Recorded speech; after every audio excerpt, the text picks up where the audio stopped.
Hello friends, this is Growl. In this video, I'm going to give you the rundown for how to set up and play Discipline Priest in M+, for Dragonflight patch 10.2. This class has changed quite a bit from previous iterations. Its rotation is much more simple, and it's also much less cooldown reliant with the new tier set bonuses and talents boosting the power of Smite and Mindbender. This priest excels at consistent and burst party healing, as well as strong single target damage that can continue even through heavy healing moments. As long as you can stay planted, you have the ability to continuously reset your Mindbender. The main weaknesses appear when you have to move a lot, since your healing mostly relies on you standing still and casting. Your own survivability can be a bit of a concern as well. Before we get into gameplay, I'll quickly go over the way you should set up your character. Your race choice isn't super important. Dwarf and Night Elf are both great this season at negating certain mechanics. While gearing up, you just want to equip the highest item level pieces you have while preferring haste. Haste allows you to get your spells out quicker, and overall is just a comfortable stat for discipline. As you near max item level, prefer haste and crit or haste and verse pieces. Crit will provide slightly more healing output, but verse will provide more survivability. As for trinkets, you have a lot of options depending on what you're looking for. I prefer one stat stick, such as Sea Star or Venusaur Blood from dungeons, alongside a powerful single target healing trinket like Voodoo Totem or the Leaf from Everbloom. There are also a ton of good DPS trinkets, such as Oak Hearts or Balor Relos from Raid. I'd mainly focus on healing-centric gear while you're gearing, but there are definitely opportunities to increase your damage once you get more comfortable. For consumables, I use Howling Runes, Versatility Files, and Int Food. Also, don't forget the new healing potions and mana potions as well. There are actually a ton of enchantments and consumables at this point in Dragonflight. It's too many to include in this video, so as you get close to best in slot gear, or if you're just looking to spend some gold, I'd encourage you to skim through the full Wowhead guides to make sure that you grab everything. It's a bit out of scope of this video. I think the two best embellishments are Elemental Lariat and the Verse Wrist Guards. These can be big item level upgrades early on, so it's good to craft them if possible, but they're not super critical to your gameplay, so don't stress out if you can't get them right away. Also, don't forget the improved food buff duration crafted item. That one doesn't count towards your 2 embellishment limit, but it's really handy for M+ and Raid. You may also decide that you want engineering bracers for a battle res instead of verse bracers. In that case, you can pick virtually any other embellishment. None of them are particularly more powerful than the others. Now that you're mostly set up, we can talk a bit about talents. Keep in mind the new talent system can be very fluid. The best setup will change depending on the dungeon, affixes, group comp, and so on. This is a general build that will be easy to pick up and help through most situations.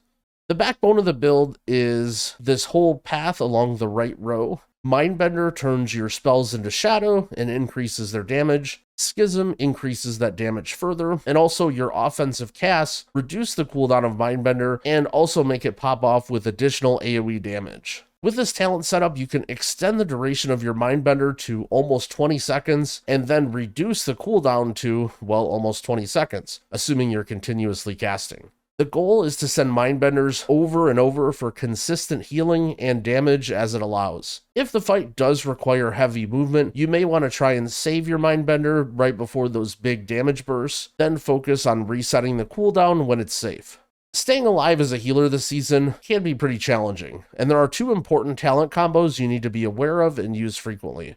Binding Heal and Protective Light means every time you flash heal someone, you receive 10% DR and also an atonement.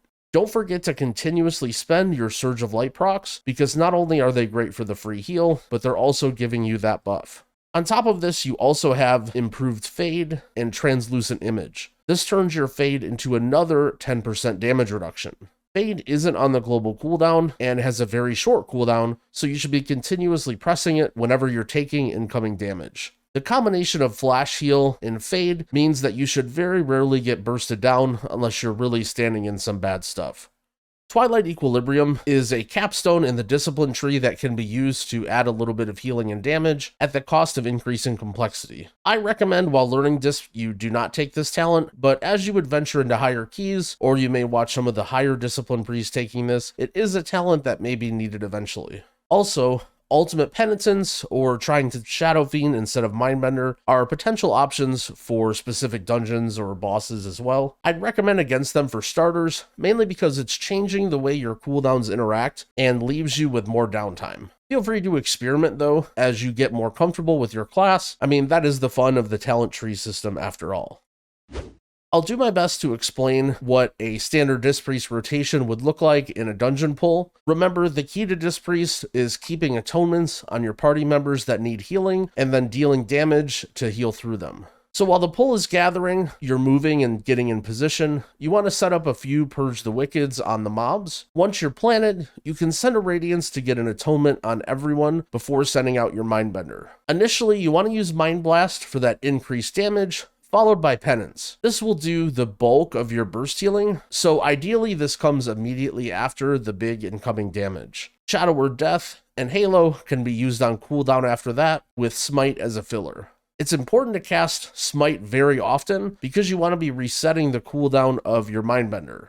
We can simply just keep sending our Penance, Mind Blast, Shadow Word Death, etc. when they come off cooldown, unless we're trying to line them up with incoming damage. Just remember the cooldown of these abilities are pretty fast, so you don't want to hold on to them for too long. As your initial Radiance falls off, you want to decide which atonements you want to reapply. If you're unsure or there's group damage, you can keep sending Radiance because not only is it an efficient group heal, but it also buffs your Penance with Harsh Discipline. You can use Power Word Shield, Flash Heal, and Renew to apply atonements, generally preferring Flash Heal as long as the target needs the healing. Power Word Shield is great for preempting some damage, as well as can be used while moving, and Renew is sort of a last resort if you don't have anything else to use.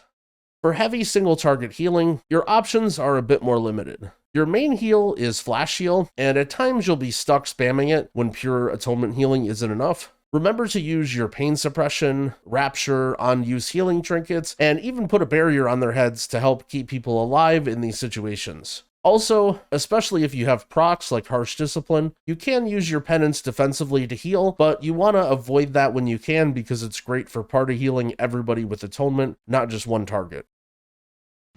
In the last section of the guide, I want to talk about some specific things that have changed with Priest in Dragonflight if you haven't played in a while. Pain Suppression is much more flexible now. You'll have 2 charges, and those charges are reduced whenever you use a Power Word Shield. Tanks right now are also, in general, very durable this season, and there are not a lot of huge tank buster mobs, especially on tyrannical weeks. This means you can constantly use your Pain Suppression both on yourself and your party members to help reduce incoming group damage, especially when your Mindbender is off cooldown or you're low on healing. Definitely do not be too conservative with Pain Suppression. Although many other abilities have gotten stronger, Rapture is now significantly weaker with the current build. Even at near max gear level, a Rapture shield is only going to cover maybe 15 to 20% of a player's max health. Rapture is only really used to pre-shield major mechanics that will still likely need heavy healing after. Also remember, you need to be constantly DPSing to reset the cooldown of your Mindbender. So let's say you're falling behind, resist the temptation to try and use a Rapture for shields, because this will just cause you to fall further behind because your Mindbender won't be up when you need it. The main situations I use Rapture is when there's a large damage event. I'll pre-Rapture while I'm holding my Mindbender and then pop the Mindbender when the damage comes in. Another example is if my tank is grouping a bunch of mobs and I'm not quite sure how the pull's going to go, especially in a pug, you could just pop Rapture, get shields on all the DPS in case they pull threat or a kick gets missed.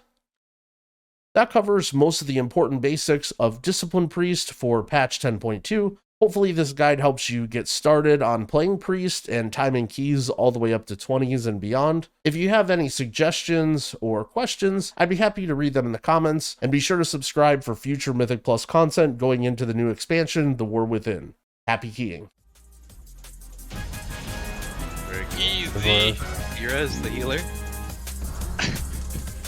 Heroes growl. Oh.